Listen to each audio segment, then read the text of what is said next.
9 anak di bawah umur yang berasal dari Kecamatan Langsa Baru, Kota Langsa diduga menjadi korban pencabulan seorang pria lansia berinisial TA 60 tahun. Salah seorang korban merupakan anak kandung pelaku.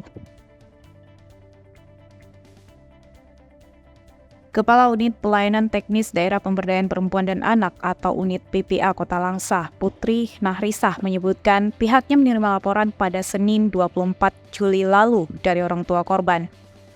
Pasca korban membuat laporan ke Unit PPA Langsa, pelaku langsung ditahan oleh kepolisian. Setelah ditelusuri lebih lanjut, ternyata ditemukan ada 8 anak lainnya yang menjadi korban selain pelapor. Kejadian-kejadian tersebut terjadi dalam kurun waktu lama saat sejak korban yang saat kejadian masih duduk di bangku taman kanak-kanak. Pihaknya juga mengaku terus melakukan koordinasi dan kerjasama dengan pihak desa untuk memperoleh informasi lebih lanjut karena dikhawatirkan ada korban lain yang belum melapor.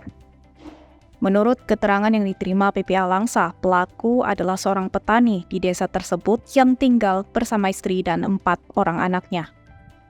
UPTD PPA Langsa, kata Putri, juga selalu membuka posko pengaduan terkait kasus tersebut 24 jam layanan pengaduan, baik via phone maupun langsung ke kantor UPTD PPA Langsa.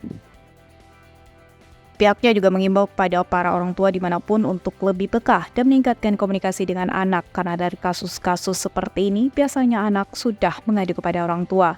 Namun orang tua tidak menanyakan lebih lanjut pada saat pengaduan pertama kali sehingga kasus itu terjadi berulang-ulang.